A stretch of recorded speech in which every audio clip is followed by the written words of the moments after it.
Opération spectaculaire dans le Loir-et-Cher pour colmater une gigantesque fuite de gaz. L'opération est toujours en cours.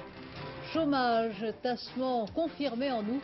Le ministre du Travail, Jean-Pierre Soisson, en direct tout à l'heure. L'Union soviétique d'accord avec les États-Unis pour cesser de produire des armes chimiques. Accord aussi pour réduire les stocks. Des écus pour l'Est, la communauté européenne renforce son aide financière à la Pologne et à la Hongrie. Les précisions de Jacques Delors en direct de Bruxelles tout à l'heure. Madame, monsieur, bonsoir. On dirait de la science-fiction. D'abord à cause du bruit. Le bruit strident du gaz qui siffle sous la pression et qui fuse à plus de 40 mètres de haut. Et puis le déploiement de ces machines gigantesques que contrôlent 5 hommes seuls sur la plateforme d'opération. À Chemry, dans le Loir-et-Cher, les techniciens essaient depuis ce matin de stopper la plus grosse fuite de gaz naturel qui se soit jamais produite en France. Une fuite sans danger toxique, affirme depuis hier soir la préfecture, même si un important dispositif de secours est déployé à l'arrière. Sur place, Pascal Deschamps et Jean-François Bernigaud. Autour du puits numéro 13, à quelques centimètres seulement d'un puissant geyser de gaz, 5 silhouettes s'affairent depuis près de 8 heures. 2 pompiers volants américains et 3 techniciens français confrontés pour la première fois à ce type d'accident. À leur tête, Joe Bowden, filmé ce matin avant son départ sur le site. Venu spécialement du Texas, il dirige la Wild Well Control à Houston. Wild Well en anglais, c'est le puits en éruption. Y a-t-il un risque? Est-ce une opération dangereuse pour vous? Il y a toujours un risque, mais cette fois je pense que cela devrait bien se passer. Joe Bowden et son équipe devaient d'abord resserrer le tuyau au moyen d'une pince puissante, puis percer pour injecter des billes d'acier et de la boue afin de colmater la fuite. Opération délicate qui n'est pas encore entrée dans sa phase finale, car c'est alors que la pression du gaz risque de déformer le tuyau. On devrait constater une disparition du dard et de la vitesse qu'on entend, juste pratiquement une extinction complète du débit de gaz. Alors ensuite l'opération sera relativement aisée. La boue, au lieu de suivre le chemin du gaz étant stoppé, commencera à redescendre dans le puits, repousser le gaz dans le réservoir, et on a donc à engager de l'ordre de 30 mètres cubes dans l'ensemble du puits jusqu'à moins 1100 mètres. Si danger il y a, il reste donc limité à la zone d'intervention. Seule nuisance pour l'environnement à 2 km à la ronde, un bruit assourdissant qui continue d'envahir le site comme un avion qui n'en finirait pas de décoller. Plusieurs dizaines de millions de mètres cubes de gaz se sont échappés depuis hier matin et Gaz de France se refuse pour le moment à chiffrer le coût de l'accident. Oui, j'apprends à l'instant que le gaz continue de fuir. Mais on apprend ainsi aussi que Gaz de France dispose à Chemry du plus grand bassin de stockage souterrain du monde. Une sorte de réservoir artificiel qui contient à lui seul 10% de la consommation annuelle de gaz en France. Les explications de Patrick Esther. On brûle 3 fois plus de gaz au mois de janvier qu'au mois d'août. D'où la nécessité de stocker de gigantesques volumes en été pour pouvoir faire face à la consommation. La solution, emmagasiner le gaz naturel en sous-sol. Pratiquement rien de visible à la surface, quelques pompes, quelques vannes. Sur la douzaine de sites existants, Chemry est le plus important avec une capacité de 3 milliards de mètres cubes. Un forage réalisé jusqu'à une profondeur de 1100 mètres à travers des structures géologiques adaptées permet d'atteindre une poche d'eau, emprisonnée sous une couche d'argile imperméable de 150 mètres d'épaisseur, en marron sur notre animation. L'injection de gaz sous très forte pression chasse l'eau. Le gaz, du méthane en général, va pouvoir rester là pendant plusieurs mois entre les roches. Lorsque le besoin s'en fait sentir, la vanne de surface est ouverte. Le gaz se détend, remonte par le forage pour être redistribué par le réseau en hiver. En tout cas à Chemry où la population va tranquillement à ses occupations. Pierre Jox a-t-il ou non décidé de rouvrir les hostilités avec Charles Pasqua? Le terrain choisi, marécageux, celui de l'affaire du carrefour du développement. Une vieille affaire, vous vous en souvenez, celle entre autres du vrai faux passeport d'Yves Chalier. Le secret défense invoqué par le précédent ministre de l'Intérieur couvre-t-il toujours le dossier? La réponse d'Hervé Brusini. Alors va-t-il être percé, ce secret défense qui entoure le fameux vrai-faux passeport? Établi au nom de Navarro, il avait permis à Yves Chalier de se réfugier au Brésil. Chalier, ex-chef de cabinet de Nucci, ancien ministre de la Coopération. Pas question d'en savoir plus, c'est couvert par le secret défense, avait dit ce jour-là Charles Pasqua. Un mois plus tard, son successeur Pierre Jox affirmait « La défense n'a rien à voir là-dedans ». Fort de cette parole, le juge Janin avait alors interrogé par écrit l'actuel ministre de l'Intérieur. Pouvait-il enfin le lever, ce secret, demandait le magistrat. Qui a donné l'ordre de confectionner le passeport? Émane-t-il bien de la DST? Il y a quelques 3 semaines, Pierre Jox répondait point par point, mais, semble-t-il, sans donner l'autorisation au magistrat d'aller enquêter ici, à la DST. Pierre Jox aurait dénoncé l'utilisation abusive, selon lui, du secret qui entoure l'affaire, mais il ne serait pas allé plus loin. Autrement dit, c'est maintenant la discrétion qui succède au secret. Toujours pas de preuves sur la nature exacte de l'explosif utilisé pour détruire le DC-10 d'UTA il y a tout juste une semaine. Le laboratoire central, qui poursuit ses analyses, ne confirme aucune des rumeurs qui font état de Semtex, cet explosif tchèque qu'affectionnent les terroristes du Moyen-Orient. Bruno Gex. C'est ici, au laboratoire central de la préfecture, que les hommes de la police scientifique analysent les premiers débris du DC-10 d'UTA. Il est encore trop tôt pour déterminer avec certitude le type d'explosif utilisé lors de l'attentat. Le Semtex, tous les enquêteurs y ont pensé. Cette pâte malléable de couleur ocre de fabrication tchécoslovaque, l'explosif favori des terroristes.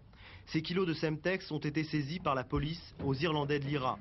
Les Américains l'avaient mis en évidence après la catastrophe de la Paname à Lockerbie. Attentat imputé au commandement général FPLP d'Ahmed Jibril. On le voit, les utilisateurs du Semtex sont multiples. Difficile dans ces conditions de désigner avec certitude l'auteur de l'attentat du DC-10. L'attention des enquêteurs doit aussi se concentrer sur le dispositif de mise à feu, moyen plus sûr et plus efficace d'y trouver là une signature. UTA, la compagnie aérienne, s'est constituée partie civile pour avoir plein accès à l'enquête judiciaire. Le chômage a légèrement fléchi le mois dernier, moins 0,6%, ce qui met le nombre de demandeurs d'emploi à 2 531 600. L'orientation à la baisse se confirme donc, sauf chez les femmes, mais la tendance reste lente et irrégulière. Jean-Pierre Soisson, bonsoir. Le voilà. Alors, est-ce que vous n'êtes pas un peu déçu, malgré cette tendance qui se confirme, de constater quand même que malgré la croissance, l'augmentation des embauches, les poches de chômage ne sont toujours pas en voie d'être résorbées? Non, il y a une baisse du chômage, une baisse qui est quand même importante sur l'année, puisqu'elle se situe à près de 50 000 chômeurs de moins. Mais effectivement, cette baisse est lente et cette baisse est irrégulière. Ce que nous constatons dans les derniers chiffres, c'est que le nombre des entrées au chômage diminue, et diminue de façon importante. Plus de 10% en un an, les licenciements économiques ont diminué de 9%. C'est significatif d'une bonne santé, de la bonne santé retrouvée de l'économie. Et on constate Mais toujours... les sorties du chômage, elles, n'augmentent pas. Et l'on voit au contraire la situation s'aggraver d'un certain nombre de chômeurs de longue durée, de femmes, comme vous l'avez cité, de chômeurs âgés qui retrouvent difficilement du travail. Et donc la politique du gouvernement, elle naît de cette constatation. Il faut tout faire pour permettre à un certain nombre de chômeurs de retrouver plus facilement un emploi et donc développer la lutte contre l'exclusion. C'est ça, ce qui est donc le sens du plan que vous avez présenté il y a 10 jours. Le conflit Peugeot, Jean-Pierre Soisson, pourquoi n'y a-t-il aucune initiative du gouvernement? Pourquoi restez-vous les bras croisés en quelque sorte? Non, il faut bien voir quel peut être le rôle du ministre du Travail dans cette affaire, le rôle du gouvernement d'ailleurs. Il est d'abord de veiller au respect des règles qui régissent les relations collectives au sein de l'entreprise. Ces règles concernent notamment la mission des représentants du personnel, le recours au travail temporaire, le respect du droit de grève. Et comme ministre des salariés, je suis attentif au respect de ces règles. J'ai appris que 76 lettres de licenciement avaient été adressées ce matin, dont 21 délégués du personnel. Il est clair que, cas par cas, la situation de ces travailleurs-là sera examinée. Voilà le rôle du ministre du Travail.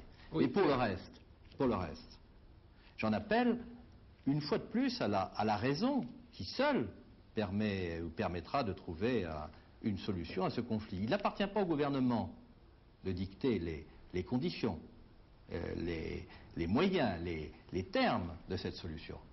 Mais je sais une chose, c'est qu'elle passe forcément par l'ouverture d'un dialogue qui est aussi nécessaire à la vie de Renault que la qualité totale de ses produits est nécessaire à son essor commercial. Oui, la vie de Peugeot, vous voulez dire. À la vie de Peugeot. Et certains en ce moment se posent la question de savoir s'il ne faudrait pas, votre première question était celle-là, s'il ne faudrait pas que l'État intervienne davantage. Je ne souhaite pas, dans la solution des conflits du travail, une intervention plus large de l'État. Au contraire, je souhaite le renforcement du dialogue et je souhaite aussi le développement de la politique contractuelle. Monsieur Soisson, mais en refusant toute augmentation de salaire, est-ce que finalement Jacques Calvet ne vous rend pas service puisqu'il évite un dérapage, une contagion, un dérapage salarial? Non, il ne faudrait pas résumer la politique du gouvernement au fait que tel ou tel patron refuse telle ou telle augmentation de salaire. Ce n'est pas ça du tout. Nous sommes sortis de l'austérité et la rigueur que nous pouvons connaître n'est pas l'austérité. Mais avec une croissance de 3 points, de 3,5 points par an, il faut que la rigueur salariale se conjugue avec l'équité qu'attendent les salariés. Et moi je dis souvent ceci à tous les chefs d'entreprise que je reçois dans mon bureau. Les travailleurs doivent participer à la croissance retrouvée des entreprises comme ils ont été associés aux efforts de rigueur autrefois. Mais dans le cas précis de Peugeot, vous ne pouvez pas inciter, prendre des initiatives pour inciter M. Calvet à négocier. Je n'ai aucun pouvoir pour inciter qui que ce soit à la négociation. J'appelle à la négociation. Je ne vais pas provoquer telle ou telle médiation, je n'interviendrai que lorsque les fils du dialogue seront renoués et que nous pourrons à ce moment-là arriver à une solution. Monsieur Soisson, un mot encore. Le Canard enchaîné de demain publie la feuille d'impôt de Jacques Calvet qui prouverait qu'il a augmenté son propre salaire 6 à 7 fois plus vite que celui du personnel. Votre réaction? De grâce, ce n'est pas ainsi qu'on réglera le problème de Peugeot. En France, chacun gagne de l'argent, veut en gagner davantage, et jusqu'à présent, le secret fiscal est conservé et doit être conservé. Monsieur Soisson, merci. Oui, je précise que Peugeot attaque le Canard en justice. La publication de toute feuille d'impôt est bien sûr illégale. Les grévistes de Peugeot commentent évidemment à leur manière ces révélations du Canard, d'autant plus que demain, mercredi, est jour de paix et que leurs fiches vont accuser le coup de 4 semaines de grève. À Mulhouse et à Sochaux, on commence à déceler des signes d'essoufflement. Il y aurait moins de grévistes, affirme la direction. C'est en tout cas toute une ville, une communauté entière qui vit au rythme du conflit, tant le système Peugeot est étroitement imbriqué à la vie locale. C'est ce qu'ont constaté là-bas Maryse Manot et Vincent Maillard. Cet hôtel appartient à Peugeot.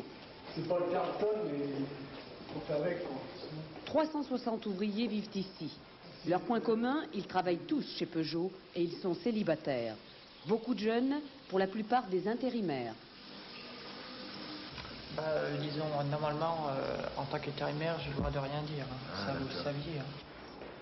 Le règlement est strict, on ne pardonne pas aux fauteurs de troubles. Quand il y a du bordel, il n'y a personne qui surveille le week-end. Dans ce cas-là, les gardiens de chez Peugeot, ils descendent avec les chiens et tout. Quelques anciens ont vécu là plus de 20 ans, toute leur vie professionnelle. Vous savez, quand vous êtes dans une petite fiole comme ça, que vous tournez en rond du matin au soir, il y a des moments où... L'hôtel 1 est condamné comme les 5 autres déjà démolis. Peugeot veut se débarrasser de cette image trop paternaliste. Ceux qui ont vécu là, comme Serge Peter, ne la supportent plus. L'avantage pour Peugeot, c'est d'avoir des célibataires sur place, de les garder autour de l'usine. Juste avoir les travailleurs sous la main, les loger, qu'ils puissent se nourrir, et puis c'est tout, quoi. C'est-à-dire renouveler la force de travail pour retourner à l'usine le lendemain. Pourtant, Serge Peter a quitté l'hôtel Peugeot pour un HLM Peugeot. Même si ces logements n'appartiennent pas directement au groupe, c'est lui qui les attribue selon des critères Peugeot. Pour avoir le droit de choisir son logement, il faut avoir de bonnes notes. Ces bonnes notes, on ne les obtient pas en militant dans un syndicat qui n'est pas patronal. Militant CGT, Serge Peter est logé dans une banlieue peu prisée. D'autres ont plus de chance. Mais tous dépendent de Peugeot. Pour le travail, pour le logement, pour les loisirs. Peugeot laisse sa trace, parfois jusqu'ici.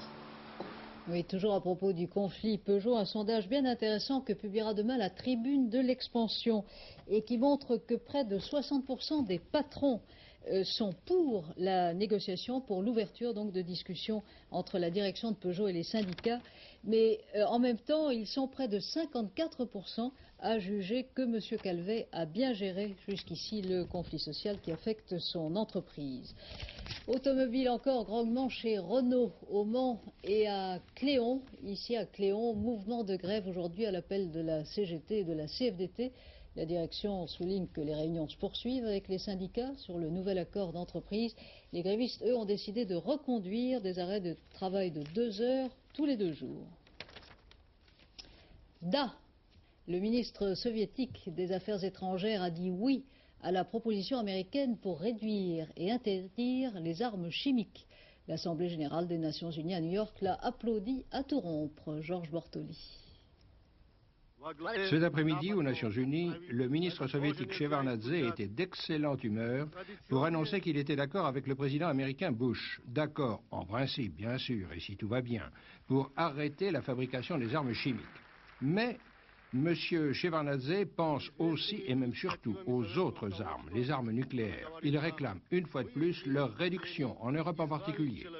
Et ce n'est peut-être pas une coïncidence si pendant ce temps à Moscou, M. Gorbatchev présentait aux députés du Soviet suprême, avec le sourire, un budget en fait amer. Amer pour les militaires, puisqu'il prévoit une réduction du budget de la défense de près de 10%. Conclusion. Si le gouvernement soviétique est preneur de désarmement, ce n'est pas seulement pour gagner la confiance de l'Occident, c'est aussi parce que les caisses sont vides. À une forte majorité, le Soviet suprême a admis cette évidence. Moscou a officiellement salué aujourd'hui le retrait final des troupes vietnamiennes du Cambodge. Un dernier contingent de 26 000 hommes qui occupait le pays depuis 10 ans quitte donc les lieux. Mais la guerre civile menace à nouveau ce pays qui semble depuis tant d'années abandonné par ses dieux. Jérôme Bonny. Ça y est, cette fois-ci, ils s'en vont pour de bon. Les 26 000 soldats vietnamiens encore basés au Cambodge sont en principe ce soir tous rapatriés. Mais y a-t-il vraiment de quoi pavoiser? Faute de règlement politique, ces soldats laissent derrière eux un pays au bord de la guerre civile. Avril 75, les Khmers rouges sont à quelques kilomètres de la capitale cambodgienne. Le maréchal Lon Nol, tombeur du prince Sihanouk 5 ans auparavant, fuit Phnom Penh avec sa famille. Il va être remplacé à la tête du Cambodge par Pol Pot, le chef des Khmers rouges. Attaché au projet dément de restructurer complètement la société cambodgienne, il se lance dans un véritable génocide. Fin décembre 78, choisissant la période des fêtes de fin d'année, tout comme le fera son grand frère soviétique un an plus tard à Kaboul, Hanoï envoie ses troupes au Cambodge. Elle s'empare de Phnom Penh, ville fantôme, vidée de ses habitants, exterminée ou envoyée aux travaux forcés dans les champs. La priorité des Vietnamiens va être, pour justifier leur intervention, de révéler au monde toute l'horreur du régime Khmer Rouge, entre 1 et 2 millions de victimes sur une population de 7 millions. L'occupant vietnamien apporte du riz, mais aussi de la rééducation politique. Janvier 82, l'Assemblée générale de l'ONU demande au Vietnam de retirer ses troupes du Cambodge. Hanoï procède, à grand renfort de publicité, à des opérations d'évacuation dénoncées comme des simulacres par l'opposition. 30 juillet 89, après plusieurs tentatives infructueuses depuis 1 an et demi, les 3 factions de la guérilla cambodgienne rencontrent à nouveau le Premier ministre, Hun Sen, à Paris. Hun Sen reste farouchement opposé à la participation des Khmers rouges au gouvernement de Phnom Penh. C'est un nouvel échec. Aujourd'hui, après le retrait du contingent vietnamien, les réfugiés en Thaïlande traversent le fleuve frontière du Mekong. Mais vers quel avenir? Vont-ils servir de bouclier à l'avancée des Khmers rouges, encore dirigée par Pol Pot, qui vient de lancer une vaste offensive contre l'armée gouvernementale? Faute de règlement politique, la population cambodgienne reste tenaillée entre ces redoutables Khmers rouges, soutenus par les Chinois, et le trop puissant voisin vietnamien. Le patron des 12 chez les 23 pour la première fois aujourd'hui, Jacques Delors, le président de la Commission de Bruxelles, s'est adressé à Strasbourg au Conseil de l'Europe, tout en insistant, ce n'est pas les images que vous voyez derrière moi, les images du Conseil de l'Europe, donc Jacques Delors, tout en insistant sur la spécificité de la démarche communautaire, qui est celle de l'intégration, a plaidé pour une Europe à plusieurs cercles qui renforcerait la cohésion du continent. Mais dans cette Europe-là, il y a aussi des orphelins, les pays de l'Europe de l'Est. Et aujourd'hui, la Commission de Bruxelles a annoncé un véritable plan d'aide à la Pologne et à la Hongrie. Jacques Delors, bonsoir. Bonsoir. Plus de 4 milliards de francs pour ces deux pays. Alors, après beaucoup de discours, ça commence vraiment à devenir sérieux. Est-ce que ce renforcement de l'aide communautaire est lié, dans votre esprit, dans l'esprit de la Commission, au progrès des réformes politiques et du libéralisme économique dans ces pays? Non, nous n'entendons pas nous mêler des affaires intérieures de la Hongrie et de la Pologne. C'est aux Polonais et aux Hongrois de décider le régime politique qu'ils veulent. Mais ce que l'on sait, c'est que la marche qu'ils ont entreprise vers la démocratie, le pluralisme, ne pourra pas continuer s'il n'y a pas modernisation de leur économie. La situation est différente. Pour la Pologne, c'est très grave et c'est très urgent. Pour la Hongrie, c'est important, mais c'est moins urgent. Donc il y a à la fois injection d'argent et puis une aide technique. Oui, mais dès le mois d'août, nous avons travaillé pour envoyer une aide alimentaire à la Pologne, puisque ce pays connaît une rareté des produits alimentaires, des queues devant les boutiques, une inflation galopante, et nous allons continuer. Mais nous avons déjà envoyé pour 2 milliards de francs de produits alimentaires. Et là, ce que nous avons fait, après une concertation entre 23 pays, les 12 de la communauté plus 11 autres pays démocratiques, c'est que nous avons mis au point les bases d'un plan qui devrait permettre à la Pologne de faire repartir la machine économique et à la Hongrie de poursuivre son œuvre de modernisation économique. Jacques Delors, pour la communauté et singulièrement pour la Commission que vous présidez, c'est quand même un nouveau champ d'action. Est-ce que ce n'est pas enfin le début d'une forme de coopération politique? Bien sûr, mais c'est surtout très important parce que, enfin, et il a fallu beaucoup d'efforts pour convaincre tout le monde, et aussi des conversations très intéressantes avec M. Jaruzelski, M. Wałęsa et d'autres, enfin, les Européens vont s'occuper des autres Européens. Et vous voyez les perspectives qu'il y a derrière cela. Si un jour on pouvait effacer Yalta, c'est-à-dire la coupure de l'Europe en deux, si l'on pouvait aider ces pays qui sont de l'autre côté du rideau de fer à retrouver la prospérité économique et la démocratie politique, quelle belle tâche enthousiasmante pour les années à venir. Et en arrière-fond, M. Delors, est-ce que ce n'est pas aussi une manière de freiner un peu l'Allemagne fédérale qui devient véritablement le pivot de cette nouvelle Europe?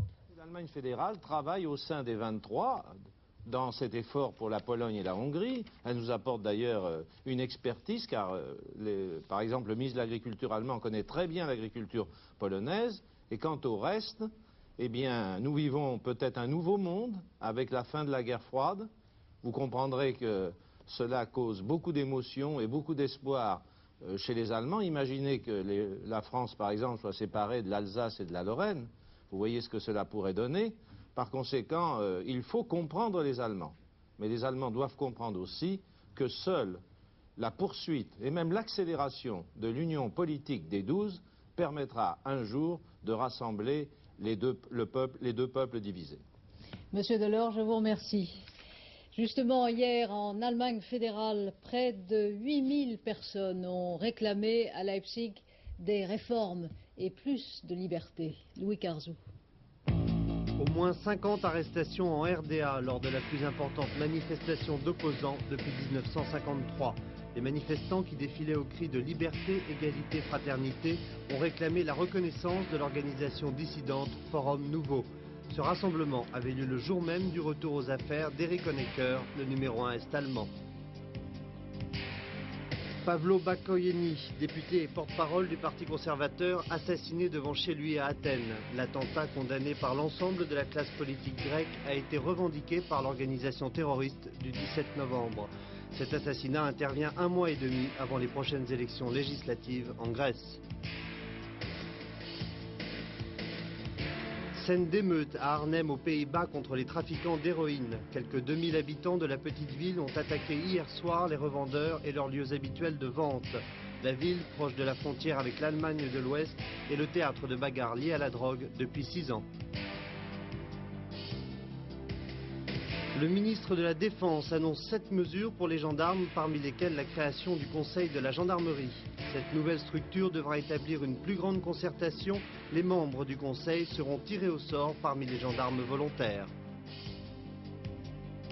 Les syndicats des personnels pénitentiaires seront reçus par le garde des Sceaux lundi prochain. Cette annonce intervient à la veille de nouvelles actions de protestation dans les prisons.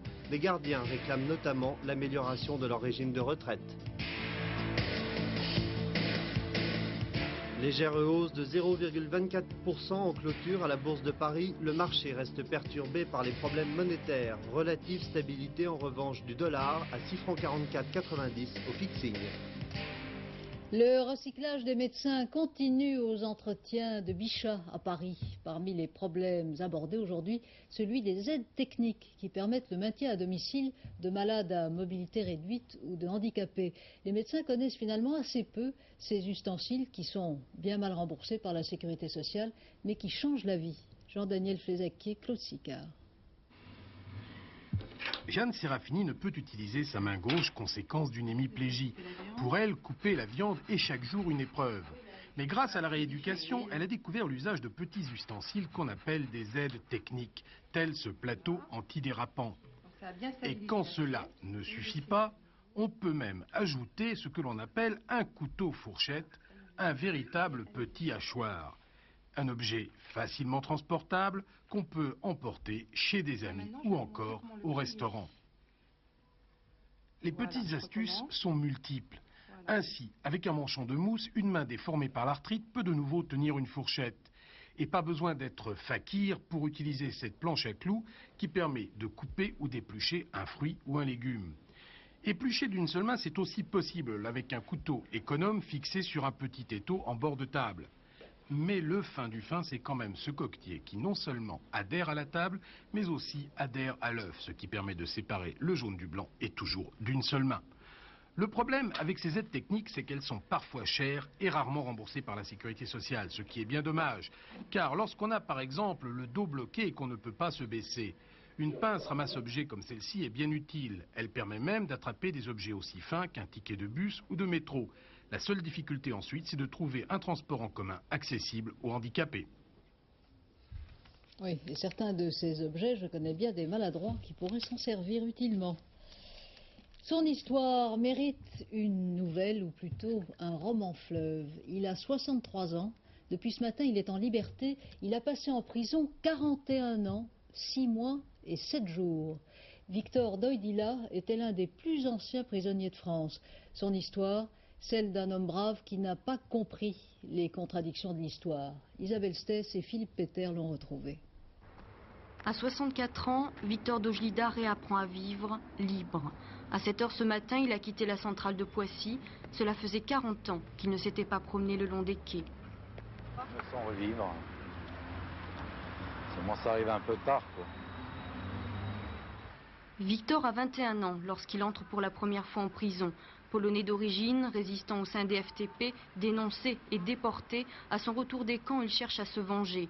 Pour 2 braquages, chez ceux qui l'ont donné, il est condamné à 20 ans de travaux forcés. Puis c'est l'engrenage, récidive, tentative d'évasion. Victor ne connaît que la prison. Comment on tient le coup? À quoi on se raccroche? La haine et la rage. Sinon, il vaut mieux se suicider. Moi, j'avais surtout peur de ne pas revoir ma mère, parce qu'elle, après tout ce qu'elle a souffert... Votre père? Mon père est mort pendant que je faisais un 90 pour une tentative d'évasion, justement. Qu'est-ce que vous allez faire maintenant? Vous avez des projets? Non. Votre avenir, vous l'imaginez pas? L'avenir, il est derrière moi, l'avenir. 40 ans après, Victor ne comprend toujours pas pourquoi des Français l'ont dénoncé aux Allemands. Sa première permission, c'était il y a 15 jours. Il est allé embrasser sa mère, il ne l'avait pas vue depuis 13 ans. Mais aujourd'hui, il ne peut la rejoindre dans son village natal, en Meurthe-et-Moselle. Il est interdit de séjour. Du coq à l'âne, si l'on peut dire. Une nomination dans l'audiovisuel. Hervé Bourges, déjà directeur général de Radio Monte-Carlo, deviendra officiellement demain président de la Sofirad, la société qui gère les participations de l'État dans l'audiovisuel en France et à l'étranger. Un mot rapide de football encore. Sochaux s'est qualifié pour le deuxième tour de la Coupe de l'UEFA en battant sans chicaner le club luxembourgeois de Esch 5-0. Voilà, et puis je reçois à l'instant l'ordre d'arrivée de la course de Vincennes sur lequel se jouait le tiercé et le quintet plus. Le quintet plus, vous le voyez dans l'ordre, le 9, le 3, le 2, le 16 et le 18 pour le tiercé, bien sûr, les 3 premiers chevaux, le 9, le 3 et le 2, mais je ne connais pas encore les rapports. Henri Sagnier pourra vous les donner dans le dernier journal vers 23h45. Voilà, dans un instant, Sophie Davant vous parlera du temps de demain. Très bonne soirée, à demain 20h.